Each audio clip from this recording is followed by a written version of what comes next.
Hello friends, राज educational blogs में आपका स्वागत है। और आज हम बात करेंगे बी फार्मा के बारे में। चलिए जानते हैं बी फार्मा क्या है। बी फार्मा का फुल फॉर्म होता है बैचलर ऑफ फार्मेसी, और जो इसका एलिजिबिलिटी क्राइटेरिया होता है, आपको 12th पास आउट होना चाहिए, चाहे आप बायो नॉर्म से हो या मैथ से या बायो मैथ कंबाइंड, आपको 12th पास होना ज़रूरी है, वो भी 50% मार्क्स के साथ। नेक्स्ट है ड्यूरेशन। ये कितने सालों का कोर्स होता है? 4 ईयर इसका ड्यूरेशन होता है, 4 ईयर का ये कोर्स होता है। उसके बाद सिलेक्शन प्रोसेस की अगर हम बात करें तो बी फार्मा में सिलेक्शन या एडमिशन कैसे ले सकते हैं हम। बहुत से ऐसे स्टेट हैं जहाँ पर कॉमन एंट्रेंस टेस्ट लिया जाता है, और बहुत से ऐसे स्टेट हैं जहाँ पर 12th की मेरिट बेस पे वहाँ पर एडमिशन लिए जाते हैं, 12th बेस पे के मार्क्स के अकॉर्डिंग।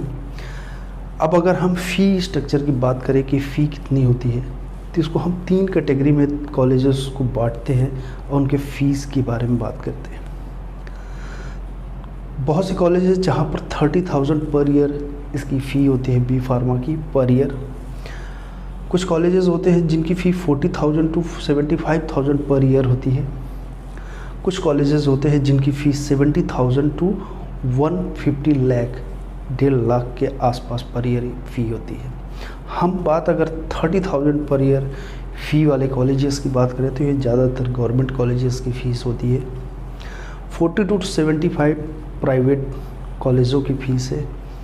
कुछ हाई प्रोफाइल कॉलेजेस होते हैं, वो उनकी फ़ीस 70 टू 150 लाख के आसपास फ़ी होती है। अब अगर हम बात करें स्कोप और जॉब की, स्कोप की बात करें तो मेडिकल फील्ड है, चूँकि मेडिकल का आज के डेट में ट्रेंड कैसा है आप देख भी रहे हैं। आगे भी मेडिकल फील्ड का फ्यूचर ब्राइट है, तो स्कोप नो डाउट अच्छा है। अगर हम जॉब की बात करें तो जॉब को हम 3 कैटेगरीज में बांटते हैं। पहला गवर्नमेंट, दूसरा प्राइवेट और सेल्फ। जॉब की अगर बात करें तो गवर्नमेंट जॉब की सबसे बेस्ट जॉब होती है बी फार्मा करने के बाद डीआई। डीआई का फुल फॉर्म होता है ड्रग इंस्पेक्टर। सभी जिलों में या डिवीज़न लेवल पर जो मेडिकल स्टोर्स होते हैं उनके लाइसेंस की जिम्मेदारी डीआई के ऊपर होती है। ड्रग को कंट्रोल करने की, उन सारी चीज़ों की जो पोस्ट होती है उसको डीआई बोला जाता है। तो बी फार्मा करने के बाद आप डीआई बन सकते हैं। इसके बाद गवर्नमेंट के जितने भी हॉस्पिटल्स होते हैं, स्टेट या सेंट्रल गवर्नमेंट के हॉस्पिटल्स, उसमें फार्मासिस्ट की वैकेंसी निकलती है, जहाँ पर आप फार्मासिस्ट का एग्ज़ाम देकर फार्मासिस्ट बन सकते हैं। प्राइवेट जॉब की अगर बात करें तो प्राइवेट जॉब में आप 2 जगह जा सकते हैं। पहला है मैन्युफैक्चरिंग और दूसरा है मार्केटिंग। मैन्युफैक्चरिंग की अगर हम बात करें तो जितनी भी मेडिसिन्स बनती है मैन्युफैक्चरिंग कंपनियां, चाहे मैनकाइंड हो, ल्यूपिन हो, ठीक है, उसके बाद फाइज़र हो, बहुत सारी ऐसी कंपनियां हैं जहां पर मेडिसिन मैन्युफैक्चर होती है। उन मैन्युफैक्चरिंग यूनिट में बहुत सारे डिविजन्स होते हैं, packing, quality control, quality assess, ऐसे कई डिपार्टमेंट होते हैं जहाँ पर आप सिलेक्ट होकर वहाँ पर आप जॉब कर सकते हैं। फिर आता है मार्केटिंग। मार्केटिंग अगर देखा जाए तो सारी कंपनियां, जितनी भी बड़ी कंपनियां होती हैं, वो सारी बड़ी कंपनियां, रैनबैक्सी हो गया, डॉक्टर रेड्डी हो गया, फाइज़र हो गया, फिर ऐसी बहुत सी सारी कंपनियां होती हैं जो अपने मेडिसिन को प्रमोट करने के लिए जॉब देती हैं। बहुत सारे जो स्टूडेंट, फार्मा स्टूडेंट होते हैं, उन मेडिसिन को प्रमोट करते हैं, डॉक्टर्स के पास जाते हैं, फील्ड वर्क करते हैं और उन दवाइयों के बारे में, उन मेडिसिन के बारे में उनको बताते हैं। उसको हम बोलते हैं मार्केटिंग। इसमें हम बात करते हैं एमआर। हम एमआर बोलते हैं, मेडिकल रिप्रेजेंटेटिव उनको बोला जाता है। और उसके बाद उसकी आगे सीढ़ियाँ होती हैं, जैसे जैसे आप एक्सपीरियंस लेते जाएंगे वैसे आपका प्रमोशन भी होता जाएगा। देन अगर आपको ये सारी चीज़ें अगर नहीं मिलती हैं तो लास्ट में एक ऑप्शन होता है सेल्फ का, कि आप बी फार्मा करके एक सेल्फ काम कर सकते हैं, जैसे कि मेडिकल स्टोर या मेडिकल एजेंसी डाल सकते हैं।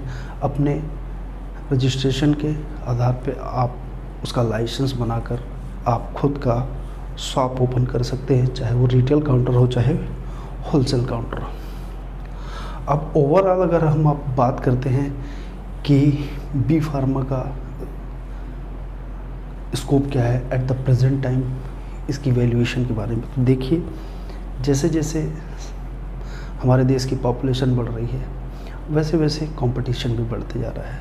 पहले कॉलेजेस बहुत कम थे, ठीक है, अब कॉलेजेस बहुत ज़्यादा हो गए हैं और लोग ज़्यादातर मेडिकल फील्ड में भाग रहे हैं, लोग टेक्निकल कोर्सेज़ की तरफ भाग रहे हैं।